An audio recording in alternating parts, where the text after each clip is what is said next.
I've waited for this figure to come out for so long. Hey guys, Toyo here. I've been in love with the season 2 of the Demon Slayer series, and Tengen Uzui is one of those really badass characters who's willing to sacrifice himself for the greater good. Not to forget, he's got 3 smoking hot wives who can fight as well, so this guy is a very lucky gentleman. You know that I love the Figuarts Zero series. For example, I've got the Akasa here as well as the Rengoku one. These are, well, this one is the version 2. Essentially, the version 2s can be paired up together as such, so you can kind of create a battle scene amongst them. I've also opened up the version 1s previously, so check all my videos out on that. Tengen here, the enemy version is not announced yet. I'm sure that'll come out pretty soon. Anyways, as always, please kindly like the like button and sub to my channel for more stuff like this. Check out my other videos for Demon Slayer, Hot Toys, Marvel, I was gonna say Demon Slayer again, Pokemon, vlogs, games, stuff that I didn't like, and without further ado, let's get open! Uzui in the house! Gosh, I think this is the 10th Figuarts Zero from the Demon Slayer series that I have opened, so just want to say a quick thank you to those of you who have stayed around since the very first one, or the very first one. Just hope you guys enjoy the video as much as I love opening these for you guys. Again, the box motif is pretty much the same, very consistent with the golden leaves, squares, whatnot, sprinkled all around the transparent part of the box in the center. And also we've got the logo, Kimetsu no Yaiba, Uzui Tengen here. On the bottom left, we've got this enlarged picture of the figure, and right at the center, we can see Tengen and its full glory here.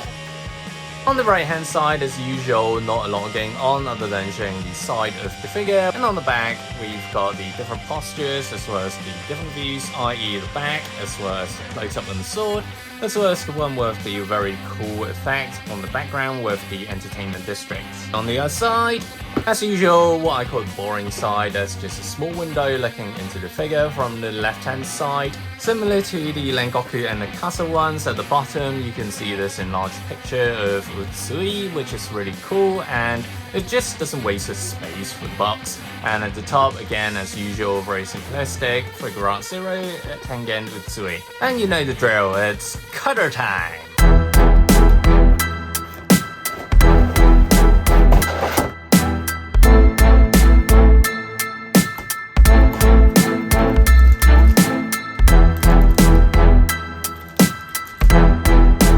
Right, this is pretty disgusting, something I have never come across with these figures. So it's a bit oily and wet. I've got some on my hands and fingers. No idea what this is, but it's pretty disgusting.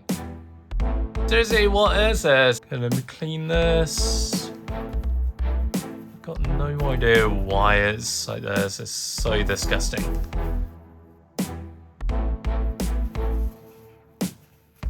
Right, I've still got some oil on my hand. Anyways, let me get started. With the head, you can see Tengen's face with the tattoo on his right eye. And the eyes are very well printed as well. You can see kind of define the details within the iris. So there is this lining of lighter red and then the more crimson darker red on the inner layer. The mouth is well sculpted and colored as well. You can just about make out the kind of pinkish lips that he has, also with the line separating both the upper layer and the bottom layer of his teeth. The headband is a bit simplistic in terms of the coloring, as well as some of the finer details. It's not too detailed. As you can see with the 2 beads hanging down on both left and right are not that detailed in terms of sculpting, so you can just about make out that these are kind of gem things in teal color. Me, I would have expected something a little bit more, but anyways, it does the job because under the light, the reflection, you can clearly see these 2 that are accurately depicted from the anime. And also with the headband, just a nitpick, a very small one. So for the gems, these are a bit flat. For example, you don't get the reflection of the light with the 2 beads here, so you can distinctly tell that they reflect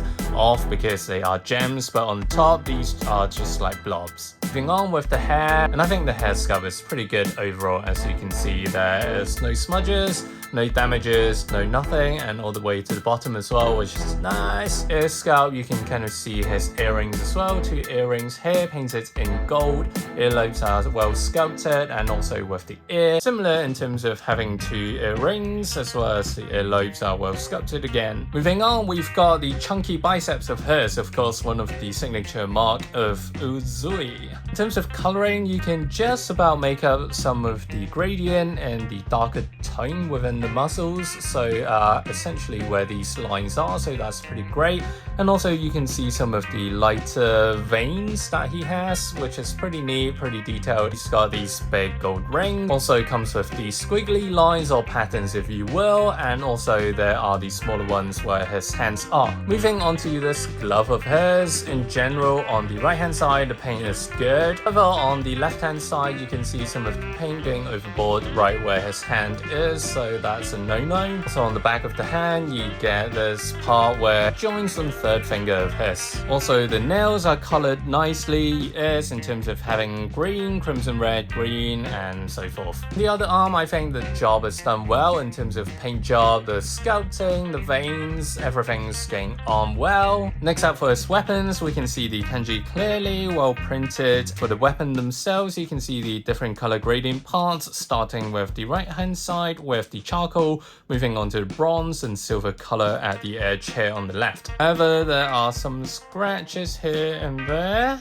which I can't get off. It's not dirt, but it's just something that runs in the process of manufacturing. And also with the handle, you can see some of the colors as well, with the green, crimson red and gold. It's not just a flat piece. With the sword handle, you can also see the color depictions with the crimson red as well as emerald green in the spaces between. And also at the end, we've of course got this chain linking to his other sword on the other hand, which again, similar motif. Somehow I think this one, the quality is better in terms of the paint job, and also got less of these like dotty flaws, should I say, because these are slotted on. You can kind of move about just in and out very slightly, but don't overdo it. I don't know what will happen, like as well. Yeah. At the back we've got the Metsu kanji, which is good. Oh shit, there's the oil again.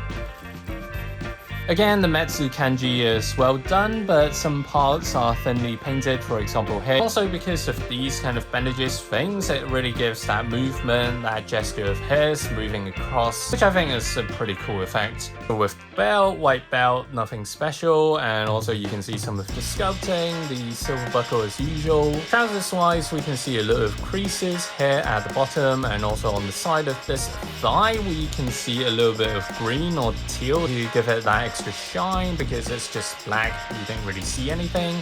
And also some more of the creases here at the knee area, moving down to the bottom. Shins, of course, he's got the burgundy socks or bandages or gaiter things, whatever you want to call them, as well as the sandals at the bottom. Some paint overboard on the lines, but nothing too major. Similarly for the other feet, which you can't really see that much because it's at the back. And lastly, of course, we've got the smoke effects. Very significant for the series because that's what makes or breaks the series, I think. Here I'd say the smoke effect is good, as you can see the different gradient from the more darkish color at the bottom coming off to the lighter beige color on the edge areas, so you can see that really distinct depth and you can really make out the smoke effect. The scratches right here, luckily it's at the back.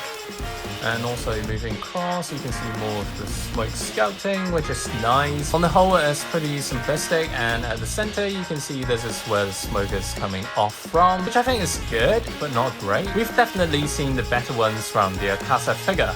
As such, so you can see side by side, there's a lot of better sculpting, texture, coloring for the Akasa figure. It's just too apparent to not see this difference because this one is literally on my right hand side.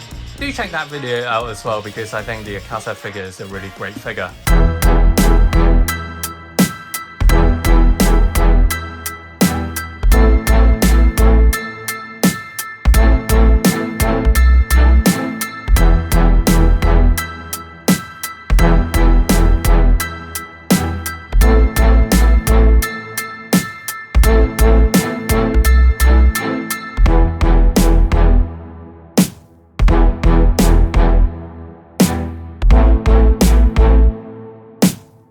Right guys, so what do you think of this Uzui figure? Comment down below and let me know. Overall, I do like this figure, other than the fact that there is oil at the bottom of the base. In terms of gestures, pretty cool. Distinct pose of his with his two big ass swords and his chunky monkey muscles. I think at the moment it's a bit bland for this figure to be on its own, so I'm waiting for the other two, or I don't know how they're going to release it. As a pair or individually, that can be assembled, so it goes on the other side. I know, but seriously, an sounds already. And as always, kindly like the like button and sub to my channel for more stuff like this. Demon Slayer, Hot Toys, Marvel, Pokemon, vlogs, stuff that I didn't like. And I'll see you guys next time. Stay safe and bye now.